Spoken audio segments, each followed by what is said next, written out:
yang sudah Bapak lakukan, anggaplah per 2 jam sekali. Ya. Kalau Bapak mulai start ukuran antara 15 sampai 20 cm lah. Itu kira-kira untuk mencapai panjang ideal 50 ataupun 55 cm.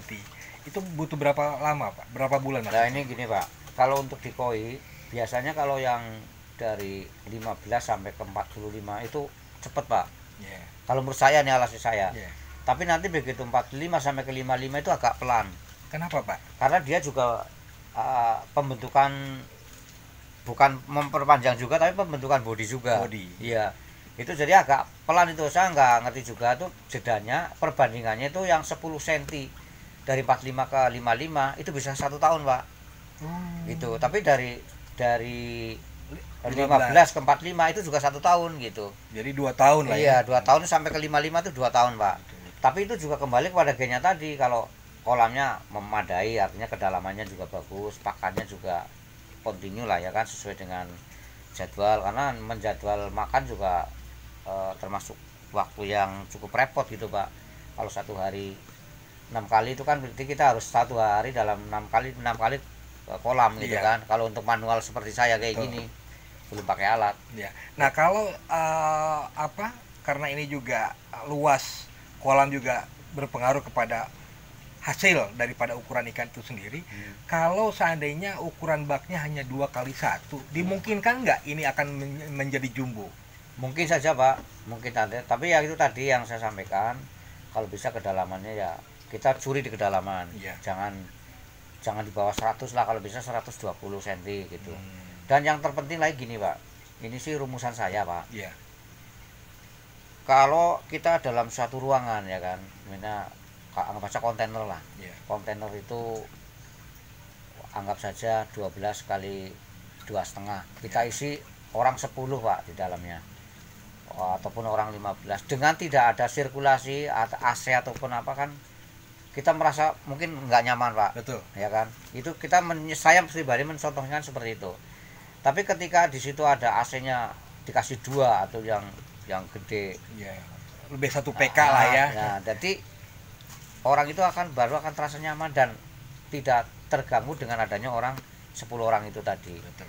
Jadi intinya gini, ruangan yang kecil pun berarti bisa dimanfaatkan juga untuk bisa berkembangnya koi sebenarnya, walaupun sebenarnya itu tidak standar gitu. Betul. Tapi bukan berarti tidak bisa, yaitu dengan cara tadi chambernya dimaksimalkan kerjanya gitu. Dengan chamber dimaksimalkan, nanti keluarnya air itu sudah benar-benar netral, layak sekali untuk ikan, dan kemudian kandungan oksigen yang di dalam kolam itu benar-benar memenuhi standar. Di sana harus ada aerator lah ya kan, yang untuk penghasil oksigen itu. Jadi nggak menutup kemungkinan itu pun bisa menjadi jumbo-jumbo gitu, Pak. Nah, apakah pakan ini ada tambahan, Pak, seperti susu ataupun apa dan sebagainya? Ya, jadi kalau dulu pernah saya sampaikan itu saya menggunakan susu, ya benar. Tapi sekarang mungkin lebih kepada fermentasi, Pak. Fermentasi. Nah, jadi saya buat fermentasi sendiri, ya kan. Yang nantinya itu pakannya itu seperti jadi kayak aroma tape itu, Pak. Aroma tape. Kalau udah 12 jam itu nanti aromanya keluar aroma tape dan jadi lembek. Itu saya tetap menggunakan kayak produk E4 gitu, Pak. Tapi E4 untuk pakan, karena E4 untuk pakan sama E4 untuk media itu beda. Komposisinya beda. Cara buatnya pun beda, dan kebetulan kan saya buat sendiri nih, Pak. Betul. Dari bakteri-bakteri yang saya kembangkan gitu. Dan itu hasilnya cukup bagus, Pak. Artinya gini, ikan itu kalau makannya rakus, kalau menurut saya itu ikan sehat. Itu cirinya begitu, Pak. Jadi ikan makannya rakus, dikasih makan mau terus itu berarti ikan sehat, dan ikan yang makannya rakus berarti cepat besar. Itu rumusannya seperti itu. Betul. Itu terlepas daripada gen tadi ya, Pak. Kalau ikan yang gennya nggak bagus, makannya rakus, kalau perempuan berarti cepat hamil gitu. Iya, betul. Nah, usia untuk siap dipijah biasanya ukuran berapa, Pak? Untuk betina berapa, jantan berapa? Kalau untuk ukuran tadi itu sebenarnya relatif ya, Pak. Ada yang ukurannya 35 sudah 2 tahun juga ada. Jadi kalau melihat ikan untuk dipijah itu cenderungnya melihat usia ikan. Usia ikan itu udah berapa lama, kemudian baru ke size-nya berapa, dan kemudian yang ketiga barut corak, artinya kalau jantan kan kecerahan warna Ya. itu penting, itu nantinya untuk keturunannya kan dari kecerahan warna itu jantan. Itu kalau saya sih sarankan tuh minimal 50 lah, Untuk 50 betina? cm. Nah, untuk betina. Untuk gitu. jantannya Pak? Kalau jantannya 45 lah minimal. Oh, malah terbalik ya? Ya, syukur-syukur ya dua-duanya sama, karena gini Pak. Kalau jantannya itu sama besar, berarti jantannya nggak perlu banyak. Artinya kan jantan itu untuk mengijakan betina itu didorong tubuhnya Ya, itu. betul. Jadi kalau tubuhnya jantan terlalu kecil itu kita perlu pejantan yang banyak supaya dorong betinanya Ya, itu double ya. double gitu. Jadi kalau pejantannya berimbang dengan betinanya itu ya Atau lebih besar ya, jantannya? 1:2 udah cukup itu Pak. 1:2 ya. Satu betinanya, pejantannya 2. Tapi kalau pejantannya mungkin terlalu kecil ya 3 lah. 3 ya. Tapi yang perlu diingat satu ini Pak, pejantan itu benar-benar harus sudah siap. Kadang-kadang kalau betina kan dilihat secara fisik ketahuan perutnya gede. Betul. Dan kalau dipegang apa namanya lembek gitu loh, Ya. halus ya. ya. Tapi kalau jantan itu nggak ketara, apa kadang-kadang badannya kasar, tapi belum kalau dipencet di perutnya keluar spermanya gitu Pak. Iya. Itu harus dipastikan bahwa dua-duanya udah siap.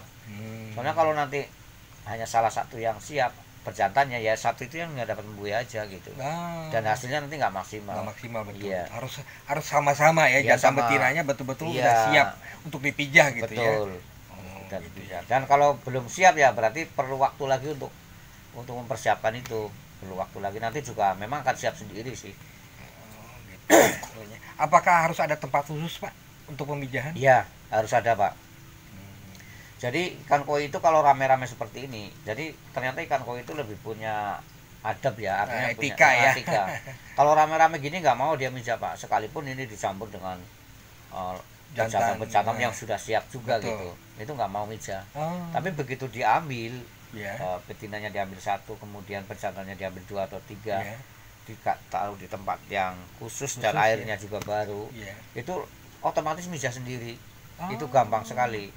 Jadi nggak perlu apa ya repot susah yang kita bayangkan, banyak itu enggak. Ini benar-benar lebih gampang. Dan biasanya mijanya itu kalau kita pisahkan jam 4 sore itu nanti jam 2 pagi lah itu mijah. Nah, kemudian nanti siang sekitar jam ya terserah lah, mau setelah selesai mijanya kan ketahuan. Kalau belum selesai berarti dia masih kejar-kejaran. Kalau udah selesai diam statis, ada 2 kemungkinan, induknya yang diambil atau telurnya yang diambil yang sudah nyarang di tempat.